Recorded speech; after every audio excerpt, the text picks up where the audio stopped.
I don't know how military stories end up on my For You page, but that first night in basic training is the funniest, nerve-wracking day in the military. So before I became Pappy G and Pappy Potion with the wine or whatever, I did 6 years in the military, the Air Force to be exact. Now, if you're one of those people that went Army, Navy, Marines, you know what I'm saying, no hard feelings, but you should have chose the best, you know what I'm saying? But anyway, so before you actually go to San Antonio, that's where the boot camp or basic training is for the Air Force. You go to MEPS. That's where you swear in, you do your last little fingerprints, all that. You actually don't leave your city or state. Well, for me, I left Dallas. I didn't leave Dallas to head to San Antonio till like 1 or 2 in the afternoon. After being up since 4 in processing the swearing in and all that. So we get on the bus or whatever.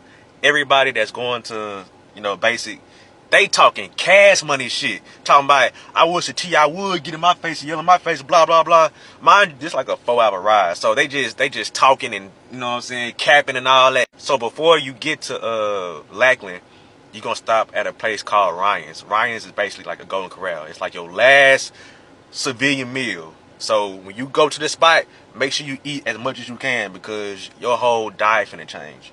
So once we got to Lackland, it's like, I want to say 10, 11 o'clock at night. So they take you to this building. You go do some more in-process and stuff. We got there, this is around November in 2018. No, 2012, I'm sorry. November 2012. So it was getting ready to get cold. So we had got like cold weather gear and all that other stuff. Then we get back on the bus and we head to our squadrons. So as we pull up to our squadron, you know the hat that Major Payne had, that little military, that little hat. My two TIs, training instructors, they were standing outside in parade rest, just looking at the bus the whole time as we pulling up. That's when I realized, I said, oh shit, it's finna get real. So the doors open, everybody quiet, cause nobody know what the fuck is finna happen. So my TI was actually short. You know what I'm saying? I'm like 5'9", 5'10" with forces on. My TI was probably like 5'5". So this short dude is getting on the bus. This man said, everybody get the fuck off the bus and get under the overhang. Everybody panicking, they stumbling over each other. So we finally line up or whatever, and they had to do this drill. So whatever you had in your hand, they made you put it down, and then they told you to pick it back up. And that just happened for the next 2 minutes. Put it down, pick it back up. Put it down, pick it back up. And then it got quiet. And then somebody said, man, I'm tired of this. So I heard that too. I said, oh shit, that nigga tripping. Man, that TI must have got in dude's face and started yelling at him and this and that. This was back when you could yell at people and get in their face and this and that. Nowadays, boot camp is sweet as hell. I would go back because it's so sweet. And it just ain't as tough as it was when I went in. So if you going in the military, you straight, bro. So after the drill, you go upstairs to the dorms.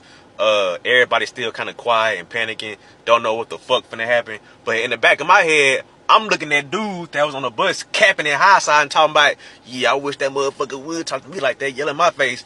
That man looked the scariest. Now this where stuff got a little weird. They were like, hey, everybody hit the showers.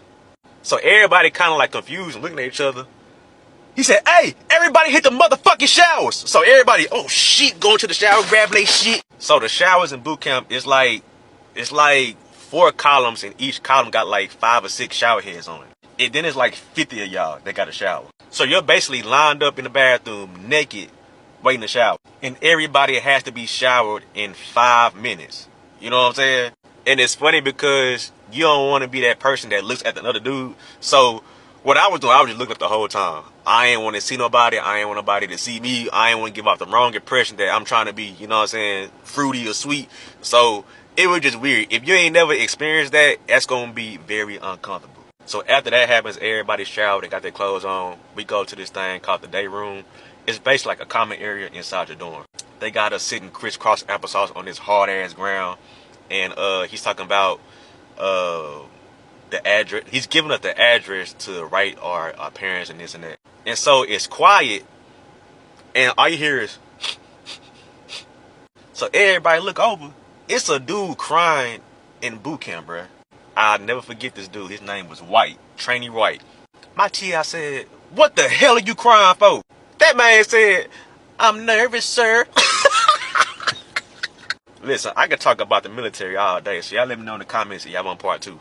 Hey, so if you think first night of basic military training in the Air Force was crazy, the first full day, it gets even crazier. So the first night, I think we probably laid down after midnight. And when I laid down, I was looking up at the ceiling and I asked myself, why did I do this? What did I get myself into? You know what I'm saying? So like I said, we first sleep at like 12 and the bullshit starts early. I want to say Reveille started at like 4:45 or 5:45. Reveille is like it's like an alarm clock, bro, for the base. So when it first went off, I was like, what is that noise, bro? But the TI came in, everybody get up, everybody get y'all ass up, put your clothes on, blah, blah, blah. Everybody just scrambling around and everything, man. And of course, you got 5 minutes to do everything. 5 minutes to brush your teeth, 5 minutes to put your clothes on, everything, and shave. And me, I didn't have all this in the military. I went in the military at 19, so I still had the, you know what I'm saying, the bare face. So I'm at the sink looking at my other people, and they shaving, so I'm trying to copy them. And I done cut my damn lip trying to shave, because I ain't never shaved before prior to that part. But anyway, everybody ready. We go downstairs and stuff. We line up in formation. And the first meal is crazy, because they give you a big plate of food and 3 cups of water. And you got to eat and drink all in about 3 minutes. It's like you eating so fast and you drinking all that water, you feel like you're going to throw up because your stomach is getting so full. But over time, your stomach going to expand and you're going to get used to it. But you going to see some of the funniest stuff in chow hall when you getting your food. Because it's this thing called the snake pit. And basically, that ain't nothing but a long table of TIs. It's like a roasting session for them. So if you happen to get a seat and you got to pass that table, oh, they finna fire you up, boy. And like TIs, bro, it's like they got eyes in the back of their head because you're not supposed to laugh. But some way, somehow, me, I'm a laugher. I'm a laugh. So I'm doing it, them type laughs. And he was like, hey, what the hell is so goddamn funny? So I'm like, God, dang, nothing, sir. So full plate of meal, 3 cups of water. You got to eat in 3 minutes. And when you get done, you got to go outside and wait for everybody to get done eating. Now, when it comes to, you know what I'm saying, getting to appointments and everything, you going to march everywhere. You march to PT, you march to appointments, you march everywhere, bro. So this particular appointment we was going to is the first haircut. Now, I tried to be slick about this haircut because I knew we was getting a bald head. So before I even left for the military, I tried to get a bald fade. I told my barber to cut it as close as possible to look like I was bald. I basically want the Kobe Bryant fade. So I'm like, if I show up 80% bald, I ain't gonna get a haircut. Boy, man, I sat in that chair. That man had them clippers with no guard. And he said, yoop, yoop, yoop. But I ain't never felt so disrespected, so demoralized in my life, man. And they cut your hair so aggressively, bro. And then when they finish cutting your hair, they don't spray no alcohol on it. They just say next. I'm like, damn, bro. And then you got Trainee White over here. We gonna call him can't get right because he could not get right. I know in part 1, y'all was kind of empathizing with Trainee White, but nah, that man could not get right. Like, dude was acting confused with what was going on about the haircut and this and that, prolonging us. So the TI get mad. He take the anger out on us. And I'm just like, man, we got to deal with this dude for 8 weeks, man. But yeah, man, Basic is a wild place. So make sure you follow and comment part 3. And I got y'all. If you're getting ready to join the Air Force, it's a few things you should not do in basic military training. Number 1, don't be that person that can't do PT. PT is push-ups, sit-ups, run, all that stuff. If you ain't athletic, you're going to struggle. Now, the reason you don't want to suck at PT because you're going to become an instant target, not only for the flight, but for the TIs. They're going to joke on you. They're going to do everything to break you so they can send you home. Don't be the musty person. Now, I know you only get 2 to 3 minutes to shower, do what you got to do. But in them 2 to 3 minutes, you better make it count. And get out and put some goddamn deodorant on. Number 3, do not laugh, bro. Try your best to keep your bearing. Because I don't know what it is with TIs and trainees laughing, but it just like, you don't want to laugh, bro. Just don't laugh. Number 4, Do not be the dorm chief. Dorm chief is basically the person that's in charge of the whole flight. It's also the person that talks to the TI the most. Now, if somebody mess up in the flight, everybody goes to the dorm chief. You do not want to be dorm chief. Number 5, do not volunteer for nothing. When I say nothing, nothing. Because what's gonna happen is your TI gonna ask you like a slick question or something. They gonna be like, who like rims on their car? And somebody gonna be like, and now you gotta clean the chrome in the dormitory. You know what I'm saying? That's your detail. So don't volunteer for nothing. Last one. Do not be the person that can't march, bruh. I don't know what it is about marching, but it's some people that can't walk in rhythm. You march off beat, you gonna cause the person behind you to march off beat, and now the whole flight is marching off beat. So once the TI see that, you might as well get on your face and do push-ups. It's plenty more of them, but those are ones that stuck out to me the most. So if you was ever in the military and you went to boot camp, comment what you shouldn't do in boot camp, all right? When you are in boot camp for the Air Force, you get this shot called the peanut butter shot. I don't know what it is.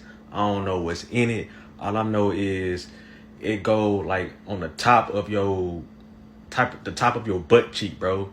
And you can actually feel the medicine go in, and it's so thick, and it feel like peanut butter. Listen, you get the peanut butter shot. You get by 3 shots in one arm, 3 shots in the other arm. I don't know what them shots is to this day, but you get them. And then when you get these shots, you're sore. Your arm sore, your ass sore. So y'all gonna be looking funny when y'all marching and stuff. Oh, my black fellas, let me put y'all on game. Get you a shaving waiver, all right? Because when you get a shaving waiver, you ain't really got to shave all throughout boot camp if your shit don't grow fast. Now, you can't let it get like this, but you can have a nice little aftershave. You know what I'm saying? I think I'd be like half an inch or up to an inch. It's something like that, but you ain't got to shave the whole time while you're down there. And then it lasts forever. You can renew it here and there when it expires, but other than that, you're going to be straight. Just don't be having like this. Because if you got it like this, they gonna be like, what you got going on with all this on your face? Listen, if you're a person that's getting ready to leave for the Air Force and you're scared, you're nervous, you should be. Shit finna get real. I'm playing. Listen, take my word, you are going to be fine. You're gonna be like, I was really tripping about the boot camp. When I tell you it's gonna be sweet, it's gonna be a breeze, listen, I kind of see why other branches joke about the Air Force now, because the boot camp that I went to, that ain't what y'all gonna experience, bro. Now, the only time you should feel nervous is because some people may be leaving home for the first time. You're gonna get homesick. That's normal. And then after that first day, after that shock is over with, that you're actually in the military, you work for the U.S. government, all them feelings are going to go out the window. Like, I seen a video probably like a year ago, and it was around Christmas time, and they allowed the trainees to go to the BX and buy Christmas present for their family and ship it home.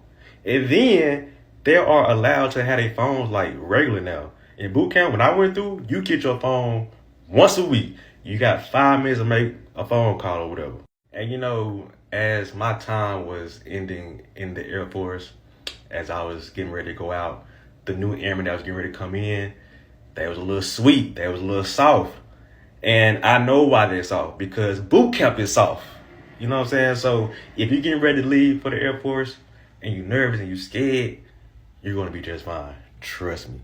Hey, even though Air Force boot camp is easy, they will send your ass home. Like, if they see you ain't made no type of improvement from week 1 to week 8, bro, they will send your ass home week 8. Don't get it twisted. Boot camp is the easiest part of your military career, but it's a mind game. Once you freak out the mind games and do everything you're supposed to be doing, you're going to be straight. But if you're not, they're going to make an example out of you. For an example, y'all remember Trainee White from part 1 and part 2? Listen, we had a TI change, I want to say midway through my time in boot camp, and we had got this 6'4", bald head, tall, swole, white dude. Like, to this day, that man has never cracked a smile, a laugh, a chuckle, none of that. He was one of them TIs that you see on TV in the movies that you'd be scared of. That's the dude to be scared of. So Trainee White, he sucked pretty much at everything, you know what I'm saying? Especially PT. So when Sergeant Davis took over, that's the new TI. He got the report on all the trainees he should be keeping an eye on. And Trainee White, can't get right, was one of the people that he got a report on. So at this time, I want to say it's like week 3 or week 4, maybe week 5. And Sergeant Davis came in and basically told him, I've been making my business to send you home. And then shit, one day we had like a little PT test for like the other squadrons or whatever. And Trainee White was the sorriest one. That man got sent home, fool. Getting sent home when you like halfway done, that's tough. But you know, the Air Force viewed him as a liability, you know what I'm saying? If you can't do the simple shit in boot camp, oh, you can't serve in the operational Air Force. But to be honest, I don't even know why White even tried to get in the Air Force. It's more than just having book smart, you know what I'm saying? You gotta be able and willing to do the stuff you need to do in the Air Force. Now, I ain't trying to make y'all scared or nervous for the people that's getting ready to join, but all you gotta do is do what you're supposed to do and improve every week. And don't get in trouble, stay under the radar, you're gonna be straight. But if not, they gonna send your ass home. Like, imagine you going back home to your family and friends and you told them, you know, I got kicked out because I can't do push-ups or whatever the case may be. Boy, I would clown you, fool. Man, I got Air Force stories for days. So if y'all want me to keep going, comment, keep going, make sure you're following, because when we get done with all these stories, y'all would have been a part of my whole 6-year career. Hey, when you join the military, bro, you automatically become a drinker. It's just part of the deal, you know what I'm saying? It's your contract. Like, folks in military, once they find out you like 21 and older, oh yeah, it's up. So I arrived at my first duty station at 20 years old. And then, you know, everybody, I couldn't party with nobody or I couldn't go to the bar with nobody because I was only 20. And then the older people, they don't like playing with the younger folk, pause. But as soon as I turned 21, boy, it was over with. And like, you celebrate the smallest victories in the military. For an example, down here in Dallas, Texas, we just had the eclipse or whatever. I guarantee you that if this would have happened while I was still in the service, we would have had a party, a kickback or something to celebrate the solar eclipse. And then 9 times out of 10, we would have went home early because of the solar eclipse. So knowing that, somebody in the office would have been like, shit, y'all trying to drink? Mind you, it's midday on a Monday, and we finna go home and have a whole party and invite the whole base. We finna get lit, turned on a Monday, like we ain't gotta go in the next day, you know what I'm saying? Somebody asked me recently if I missed the military. And the answer to that is sometimes. And the reason I say sometimes is because when I was in, my time was legendary, bro. It was fun, it was lit, it was player, bro. And it was just a fun time. You just had to be there. And being in the military in your early 20s, it's a time. I can't really explain it. It's low-key better than college. Low-key. I missed the 1st and the 15th. I think every veteran that's out right now can attest to that. Like, that 1st and 15th, that check was coming regardless. Especially if you had my job, the career I had in the military, bruh. I'm gonna get into that in another video, but whoo, I missed them checks, man. And I also miss the people I was cool with, bro. Like, you meet some cool people in the military. Now, will I ever consider going back? Hell no. Because what I didn't like about the military is the decisions that people made that they thought was good decisions, but it was actually dumb. For an example, this is just an example. This didn't really happen. I want to show y'all the type of logic these supervisors had. Let's just say you're a decision maker in the military and you call a meeting and you be like, hey, going forward on base, we gonna eat soup with a fork instead of a spoon. Do you know how hard that is to eat or drink soup with a fork? And then the reasoning behind will be even more stupid. They'll say something like, well, we are out of spoons and we have a surplus of forks in storage, so we're not going to buy any more spoons until we use up all the forks. And then once we use up all the forks, we're going to buy equal amount of spoons and forks so we don't run into this problem again. And sometimes I would be in these meetings and they would say some dumb shit like that, and I'd just be like, what the fuck? And then when you try to like come up with a better idea, now you disrespecting your NCO or you trying to be better than them or this and that. Nah, it ain't that. I'm just coming up with a better idea to effectively drink soup. You know what I'm saying? Like, we don't have to use a fork. We could drink soup out of a bowl, out of a cup, wherever. At the end of the day, it's fucking soup. So those type decisions, those type of stupid decisions are made daily. And on the cool, that kind of like mess with your mental, because it's people out there that think that eating soup with a fork is okay. You know what I'm saying? And then I also can't stand when somebody promotes to the next rank. Like, a lot of dudes that come in the military are weenies. You know what I'm saying? They weren't cool in high school. They ain't get women. They were just losers. So some people feel like, I'm gonna join the military and be superior. No. Once a weenie, always a weenie. And just because you went from E1 to E5 in a very fast amount of time, you still a weenie. So they be trying to flex their little rank or whatever. And I'm like, bro, go on. But yeah, other than that, it was cool. I really forgot about this, bro. But it's one instance in boot camp that happens. And you can be like, you can't be serious right now. And that's when they do dorm raids. So dorm raids is basically a group of TIs. They come in when you least expect it. They really come when you are sleeping. You know what I'm saying? And they come in and they just trash your dorm. They come in all loud and dramatic, making all this racket. And you just like, bruh, is this what we doing at 2 in the morning, bruh? Like, imagine you in a deep sleep and it's 2, 3 in the morning and you hear TIs yelling and cussing, shaking your bed, taking sheets and shit off the bed, going in your wall locker, throwing your clothes and stuff. And then it's basically for nothing. Well, it is for something. You know what I'm saying? It's testing you to see how you operate under duress. But when it's happening, you just like, bro, what's the point of this? You know what I'm saying? And then when it's over with and you're trying to process what the hell done happen, it ain't like you could just fall right back to sleep. You know what I mean? Because 4:45 is around the corner. I was sitting there thinking while it was happening. And I was like, bro, we gonna have to clean all this shit up, fool. But boot camp is a fun time. Hey, let's talk about jobs in the Air Force real quick. If you getting ready to leave for the Air Force and your job is security forces, you potentially got one of the best jobs in the Air Force. Now, I know it's people probably gonna see this video that's in the Air Force, that's security forces, and they probably gonna say, hell no. But hear me out. Security forces is military police. So basically you're a cop for the Air Force. However, they do got little side jobs that may pique your interest. But I'm gonna give you the best one. If you want to go K9, you can go K9. You want to be investigations, you can be investigations. You want to be CADM, which is like a gun instructor, you can do that too. But, the best job for security forces is Phoenix Raven.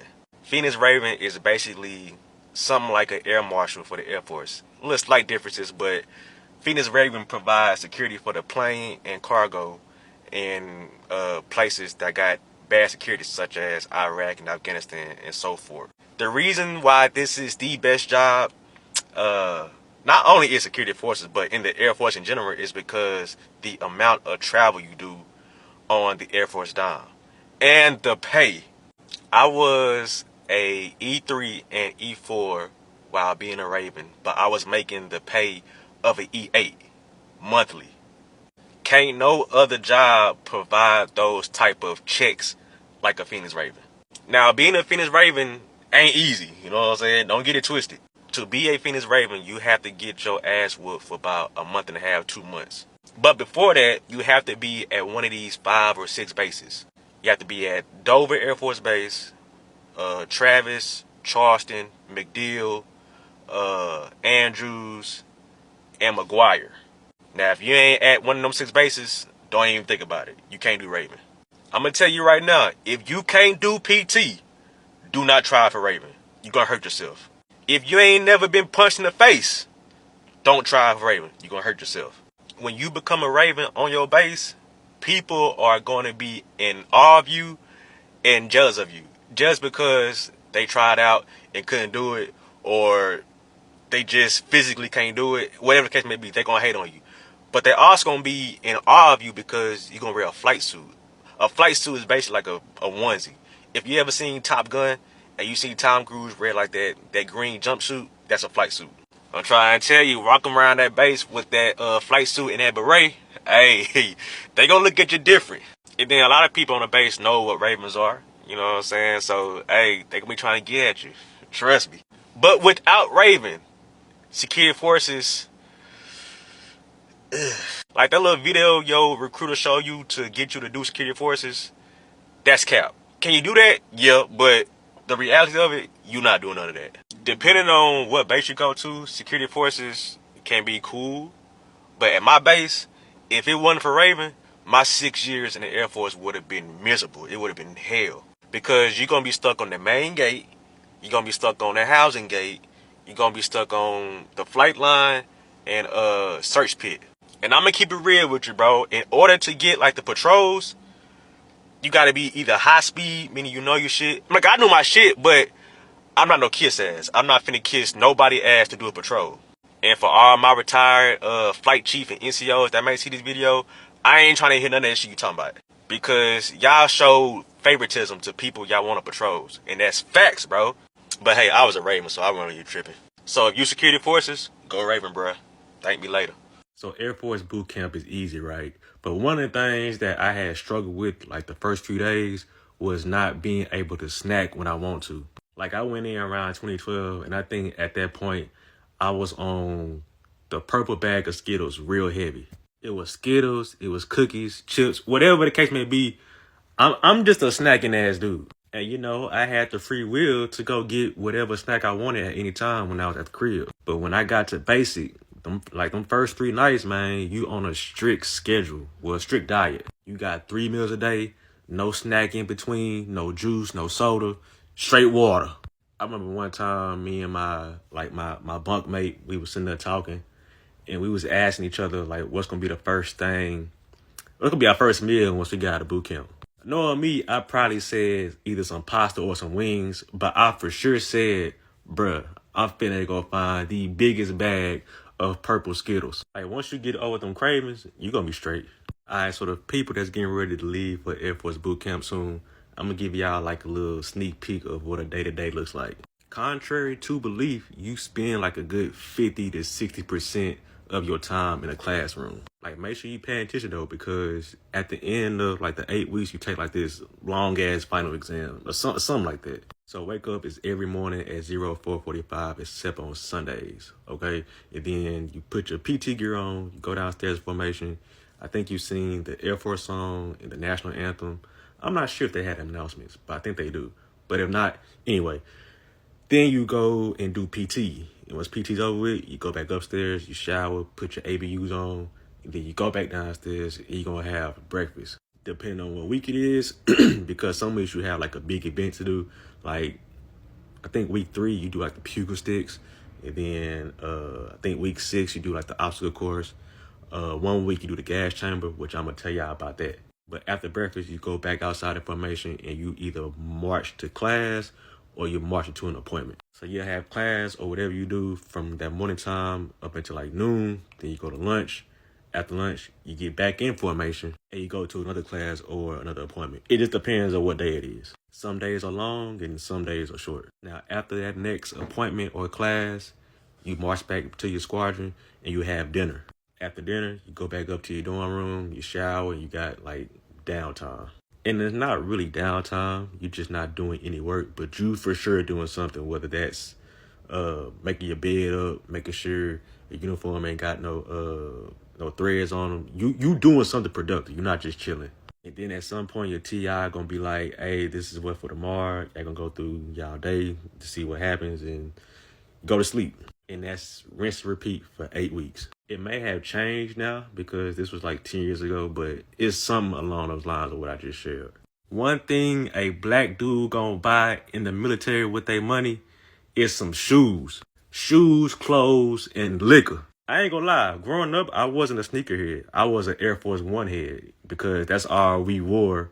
Well, I wore in high school. Like growing up, I wanted J's, but that's just not what my mama was buying. So once I got to the military and I got my own first few checks, I got every Jordan that I ever wanted. In a way, I became a fake sneakerhead, you know what I'm saying? Because I wasn't really into shoes like that. Like I said, it was just Air Force Ones. But when I got them military checks, especially like them Raven checks, every chance I got, I bought some J's or some shoes in general.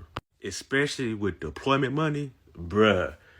When I came home for like my first deployment, it was like Christmas in my room. I had packages of shoes all in my room. Now I know I can't be the only one that was doing that. Or maybe shoes weren't your thing, but you bought an excessive amount of something with your military checks. And if it wasn't shoes, what was it? Drop it down in the comments. Hey, I'm gonna give y'all a piece of advice that I don't really see people giving y'all. This is for the people that's going into the military. Hell, even if you ain't right now, do this. Any inconvenience you have with your body, go see somebody. Go to medical, go to mental health, go see somebody. Because what you're doing is you're starting a paper trail. You might not understand now, but I'm gonna break it down to you. At some point, you're going to leave the military, right? And you're going to get your medical records. Now, what you want to do with those medical records is you want to take those medical records to the VA, and that's how you get your disability for the rest of your life. But you can't get disability if you don't have nothing on your medical records. Don't self-medicate, don't self-heal, don't do none of that. If you turn your ankle, go to medical. If you get a paper cut, go to medical. Because the VA strict, man. They strict with their disability. So if you can't prove that something happened in the military, then you're not going to get compensated for it. For an example, you can't put in a claim that you messed up your knees by in the service if you never went to go see somebody about your knees. So start that paper trail day one into the military. And if you in right now and you ain't been going to no appointments or you ain't been going to medical, start going right now. I don't care if it's a code, go to medical. And thank me later, man. Y'all been asking, man, Pat, what the women hitting on the Air Force? Hey, they hitting. They in there. And the women be choosing too, man. I ain't gonna lie. The women in the military are more players than the dudes in the military. Fellas, listen. Do not judge a book by its cover. And what I mean by that is just because she look a certain way in that uniform, she gonna look a totally different way outside of uniform, outside of the workplace. Because one, the uniforms, they add 15 pounds to you. You know what I'm saying? So you might think she fat, but in reality, she just got a big uniform. Like you'll see that girl at the bar or something, and you could be like, Smith, that's you? And she look totally different. And fellas, I gotta tell you the truth on the women. If you're on a small base, 9 times out of 10, that bad woman that you want, she's probably been with the person you play basketball with. I'm just being honest, bro. I'm not saying all girls are like that in the military. It just happens. Can you find love in the military? Yeah, absolutely. Would I recommend it? But dating in the military, that's a whole different video. But the women in the military, yeah, they like that. I would say Air Force got the best women. Army is a strong second, then Navy. I don't really see a lot of women in the Marines, so I don't really know about them. But yeah. Like the women that's cold, they either work at medical, services. Hey, it's some cold ones in security forces too. Now, fellas, don't be trying to find love in boot camp. It's not happening. Yeah, you can crush on a little bit, but after graduation, 9 times out of 10, you not gonna see that woman ever again. Test school is a stretch. If you go into the same test school with her, y'all could be, you know what I'm saying, entangled or have a little situationship for the time y'all in test school. But after that, that's over with. Now, if y'all want that dating in the military video, let me know in the comments and I got y'all. There is no better feeling in the world than getting a letter in boot camp. Getting a letter can either make your day or mess up your whole week. You get a good letter, man, you're going to be up all night writing them back. You're going to be up all night rereading that letter 10 times like you forgot or missed something the previous 9 times that you read the letter. But shit, let you get a bad letter. You going to be thinking about what that person said in that letter the whole week, man. I remember one time I had got a letter from a friend and they was like, man, I can't confirm it, but your girl been acting funny. I don't know if she cheating on you, blah, blah, blah. And it was kind of adding up to me in a way because, you know, I wouldn't get no letters from her. Well, I ain't get no letter from her that day. You know what I'm saying? But even when I did get a letter, she was just kind of dry. You know what I'm saying? So I kind of speculated something. Man, I must have pulled out that paper and pen so fast at 2 in the morning and got to writing because I was pissed, boy. I was saying something like, man, how you gonna cheat on me? It's 2 weeks left before graduation. You finna come up here. I done put you on my list. All that stuff. But I'm glad I ain't seen that letter because I had got a letter from her the next day. You know what I'm saying? And she let me know what was going on. So it wasn't that. Boy, but them good letters, boy, you gonna be cheesing hard as hell. You gonna be cool with the nigga that you beefing with in boot camp. You said, dude, how many push-ups, sir? 500? Oh, I got that, so don't worry about it. Now it's gonna be some people that's in the that's gonna get like 10 letters a day. And you gonna be like, damn nigga, your family don't love you like that, man. Just hating. Like that dude got letters to share and give around. You know what I'm saying? He's still gonna be good. Now I remember one time my partner he didn't get a letter that day. And he was pissed. And it wasn't funny, but it was funny because he was saying shit like, man, this is why I left for the Air Force. Anyway, my family don't love me. They can't even write me. Mind you, this nigga got like 4 letters yesterday. And he was like, man, I'm finna write them right now and tell them just send my debit card. You ain't gotta send me no more letters, man. Just send me my debit card. I'm straight. Like, y'all good. Like, y'all done with me. You ain't even gotta come up for graduation. I was like, damn, bro, you tripping, fool. It's just 1 letter you didn't get today. You might get 4 tomorrow. But that's how it is, though. Like, them letters are important, man. So if you got an airman and basic, man, write them. It's gonna make their day. Don't give them no bullshit, you know, because they already dealing with enough bullshit on a day-to-day basis, and they ain't trying to read no bullshit in a letter. Overall, Air Force boot camp is smooth, it's easy, is sweet. Like the stuff I went through or I had to do, they don't even do it no more right now to this day. Like we did this thing called Beast Week. That's where you stay out in the field for a week straight in a tent. I think somebody said it was like 2 days now. And then they said that you don't do the gas chamber no more because of COVID. I don't know how true that is, but if you went to the gas chamber, you came out a different person. Like if you was sick, congested, nose stopped up, whatever the case may be, you go to that gas chamber, you come out a whole different person. But like I said, man, if you getting ready to go to the Air Force, you good. It's normal to be nervous and scared and homesick the first few days. It happens. It happened to me. Once you get in that groove, them 8 weeks gonna fly by. Now it's time to go to tech school. You do that. Now it's time to go to the first duty station. And that's where all the juicy stories for me are. Now, if y'all want them first duty station stories, y'all let me know in the comments, man. Hey, to my black brothers out there that's getting ready to join the military. The first thing you should do when you get to your first duty station is look for a barber. Don't look for the women. Don't look for the mall. Don't look for stuff to do. Look for a barber. I made a terrible mistake when I first got to my first duty station. Let me paint the picture. So after test school, I went home for a little bit for about a couple weeks, and I was stationed in Dover, Delaware.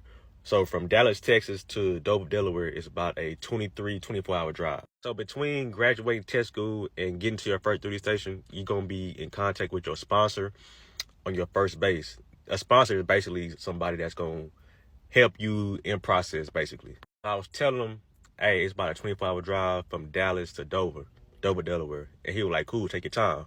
Shit. So he said, take my time. And that's exactly what I did. I did 8 hours a day for 3 days. It took me 3 days to get Delaware.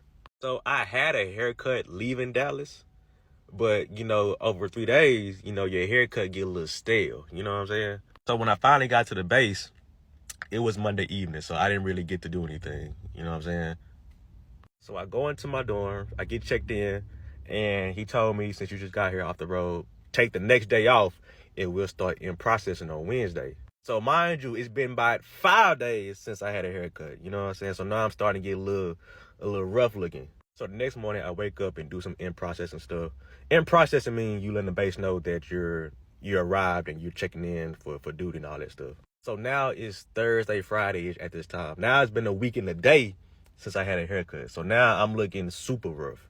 They would call it out of regs or some shit like that. So my sponsor hits me up and he's like, hey, you're going to be going to the squadron tomorrow. You're going to be meeting the squadron commander. So make sure you uniform together, get your haircut, blah, blah, blah. And we'll see you tomorrow. So I'm like, haircut. For the few days I've been in Delaware, I haven't looked for a barber. So at this time, I couldn't find a barber. And this is before the time you could just go on Instagram and look up Delaware barber. You know what I'm saying? A whole bunch of barbers will pop up. I'm kind of panicking. I'm nervous. And I got desperate. Bruh, tell me why I went to the BX to get a haircut, bruh. Like, I had no other options, bro. I had to go to BX. So I went to the BX. It's a whole lot of... At this BX, it was a lot of middle-aged white women. You know what I'm saying? So I'm like, fuck! And this is not to be racist. This is just facts. Like, middle-aged white women barbers can't cut black hair. So I walk in. Of course, I don't see a brother in a chair. I don't see a brother cutting hair. So I'm like, at this point, I'm just looking for the best of the options. And I wasn't even going to request anything crazy. I was going to get even all over and line me up. Just to hold me over until I found a barber. Man, I must have sat down and told Shorty what I wanted. And she like, all right, I got you, baby. Man, she had me in that chair looking like a damn fool when I got that chair. Like, I look like how I look in boot camp. You know what I'm saying? I've never seen a barber mess up an even all over, bro. Never in my lifetime. Dog, I was ugly, bro. I was fucked off. You know how you in the chair and you look at the mirror because you're trying to see if your barber cutting you right? Every 2 seconds, I'm in that mud like, oh my God. Like, just pissed, man. So, fellas, don't be like me. Be better than me. Find you a barber ASAP. And this is how you do it. You see somebody with a clean type of face, like, hey, bro, who cut your hair? You know what I'm saying? And bam, you got a barber. All right, I hate I gotta do this, but it's time. Because some of y'all getting a little out of line. So I've been getting on here telling my story, my experience about the military. I went to the Air Force, right? So every once in a while, I get comments from a Marine or an Army dude, just basically saying how weak people in the Air Force is, right? Listen, bro. Just because you went to the Army or the Marines, don't make you bigger and better or better than anybody else that went to a different branch. And to be honest, like the Army and the Marines, y'all are the bottom tier of the branches, bro. Come on now, let's be honest. Like some of y'all ain't have no choice but to go to the Army or the Marines. You know what I'm saying? So like I'm telling my story about boot camp and how Air Force boot camp is sweet. And then you got these dweebs that was in the Army and the Marines. Their realest or scariest moment was in boot camp. You know what I'm saying? It's like you can't compete where you don't compare. You know what I'm saying? That's why we're called the world's greatest Air Force. You know, when y'all fuck up, we come and clean up y'all fuck up and get y'all up out of there. But y'all don't want to talk about that, do y'all? And then some of them be coming at me like they was infantry or they was on the front line. Some of y'all jobs was the trash man or you just drove truck. You wasn't doing nothing real in the Army or the Marines. Let's be honest, bro. Just like I survived the Air Force, I would have been able to survive the Armies and Marines. But when you're in a position to choose from the best out of the four, you go with the best, and that's the Air Force. Like, I got nothing but respect for everybody that's in the military, first of all, because we're part of the 1%. It's just those head-ass dudes that be in my comments just be sounding stupid. One of the most important life lessons that the military would teach you is how to take your L and move on. Because in the military, you're going to get shitted on, you're going to get holed, you're going to get fucked over, you're not going to agree with certain decisions that happen in military. And at the end of the day, there's no point in whining, crying, or complaining about whatever happens. Take your L and move on. Like, for an example, you could be at home chilling on your day off, and then leadership will call you and tell you, hey, get in uniform real quick and come on base and sign this paperwork. And you're just like, bro, it's my day off. They don't care. You know what I'm saying? You gotta get in uniform, drive to base for 2 minutes, and drive right back home. Or let's just say you got leave scheduled. These people will take your leave away if something big or major is happening on base. And you can't do nothing about it. So ever since then, I've been learning to take my L and move on. I be applying that to life today. Because there's no point in crying over spilled milk. It'll happen. It's over with. Move on.